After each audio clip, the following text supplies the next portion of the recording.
Hello everyone, welcome to Homeschool Autism Life. My name is Jamie. Today's video we're going to be talking about what my grade 7-year-old, I don't know, that's probably not right, my grade 7-er is going to be doing for her homeschool. She is just turning 13. She did grade 2 twice, and so that may be why she's a little bit in a different grade. Grades don't really make a huge difference until you get into high school, but that's officially where she is at.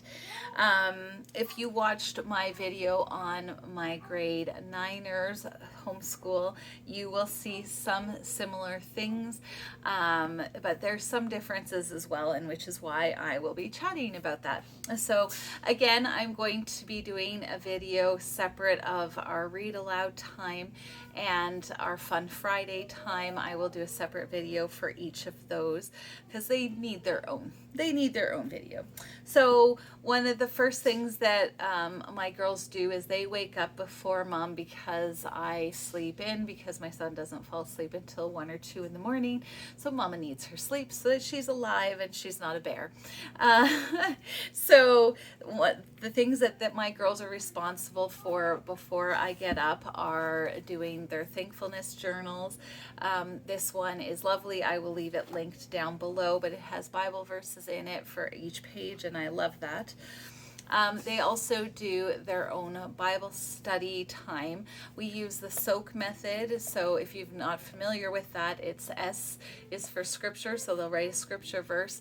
O is for observation. Who wrote it? Why do you think he wrote it? How do you apply this? A for applying it to your life, and K for kneeling in prayer. I have just found that to be a well-rounded way to teach devotional time to my girls. They will also be doing a Bible memory verse. So Sienna does less verses than her sister does, but she has a chance to, and I gave her a new book. I do still have her working in these books just because it's a little bit easier for her with her eye therapy issues in the past and stuff. She sometimes still needs the reminders of the lines. And so, yep, I've got that. And then they're responsible for doing their math. Math does not come easy to Sienna, so we do math all year round for both of my girls.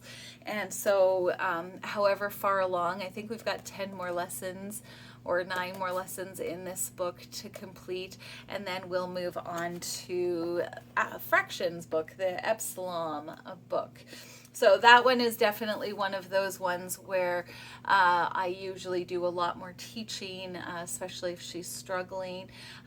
Division was particularly, like long division was particularly hard because when do I multiply, when do I minus? Like there was a lot of moving parts and it was a little difficult for her, but she did get it. And so it takes a little bit of time, and so I'm in no rush, and I feel like that's a good one. I may be, depending on how she's doing, depending on how fraction goes, depending on a bunch of different issues. I didn't really start this with Inara until grade 8, or it might have been in grade 7 that I started it, but I don't remember. I have to go look back at my videos.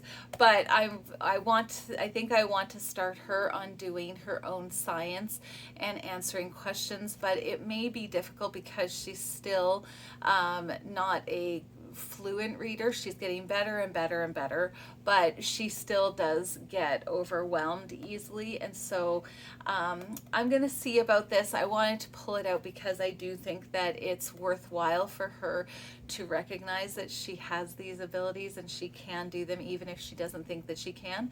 And so it's definitely one of the things that I would like to see. And even if I don't have her do the pages yet, I want her to do like 4 sentences about what she read or something like that. But I want to like dip her toes into the world of more independent learning and trusting that she can do it. So we'll see how this goes, but it's definitely something that I am thinking about, and just kind of, I have to play it by ear depending on how things are going.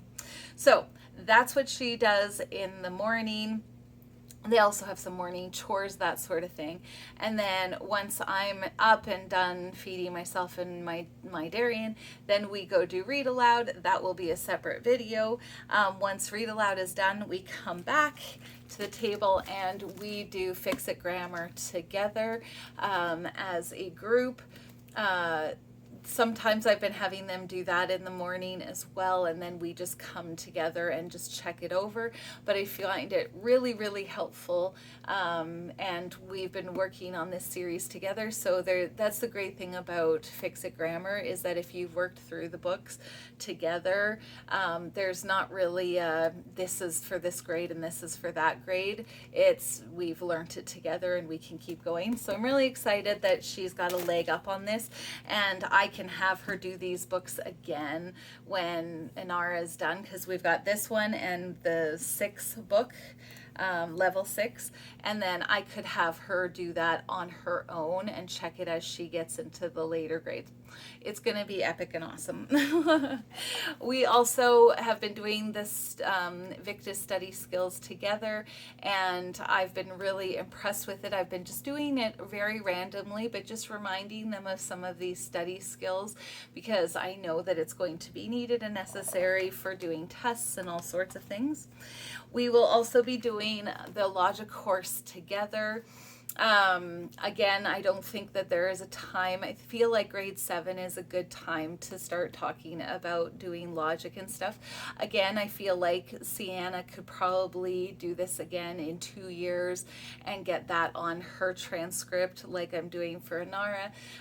But it's a good thing for her to have like the initial stuff kind of in her brain, and then when she does it in grade 9 again, it's going to be like, oh, okay, this is a lot easier because it's not going to be completely new material. If you watched my grade 9ers lessons, and you know we still are doing Gather Round, and if you would like, we're going to have lots and lots of videos on this as I talk about these videos.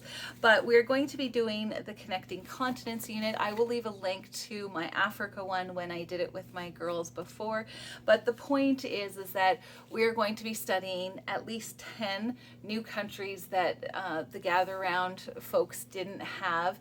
With South America's a little bit more tricky because there's only so many countries and most of them are covered, but there's a few that I wanted to add for Central America, which is we have a family went down to Nicaragua for a missions trip, and we have a neighbor from El Salvador just down the road. So I want to do that. I wanted to do Panama because it's such a big, with the Panama Canal, it's an important trade route that it gets used all the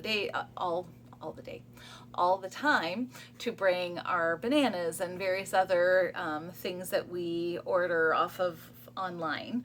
And then we have some other country islands that are closer to Antarctica that they're going to do research on and fill out some information about. So I kind of tailor make the front pages, but they talk about the population, they talk about capital city, official languages, landmarks, the size of the country, land animals, and various other things. They get food, recipes, history and culture, and then any did you knows, which I feel is really important. With that, we'll be studying we'll have the recipe book for as well. As far as the other units we're going to be doing together, I don't have these in any particular order. We're going to be doing chemistry, we're going to be doing inventions and ideas, we're going to be doing life skills, we're going to be doing forest animals. Pentecost is one that I really wanted to do with them. Renaissance and revival. My side of the mountain. I always pick a mini unit for April because April is insane between Easter and 2 family birthdays. And I already talked about South America. And I do want to do this Giving Thanks Campfire Curriculum, the Canadian add-on, just because I really feel like it goes by so fast and we don't really mark it. And then once we're done with our lessons from the units that we're doing, then we will continue on with our IEW structure and style. I have been doing about half of the structure and style every year, but I feel like we can ramp it up now. And so I did get the next, it's year 2 level B. So I got that one for next year, and I'll just see how far we get into it. But I'm really excited. If we only do half, that's okay too. But with writing, it's really important to me, just like with math and science and history, that we really do a robust program. And I feel like IEW, while it's not their favorite thing to do, I have seen growth in leaps and bounds as far as their writing abilities.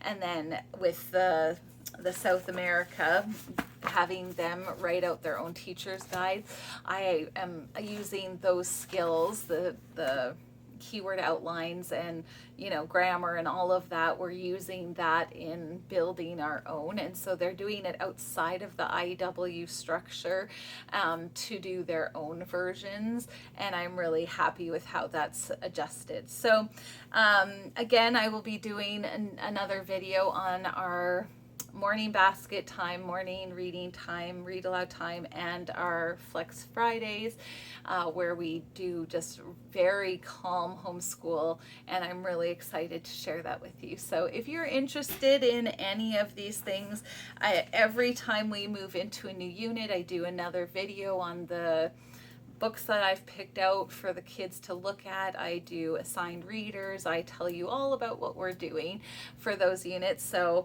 I hope that you'll stay tuned. Feel free to click the subscribe button and get the notification bell so that you don't miss. I post here typically every Sunday at around noon my time, which I don't know what it would be your time, but on Sundays. So thank you so much for taking the time to watch this video. We'll talk to you next time. Bye.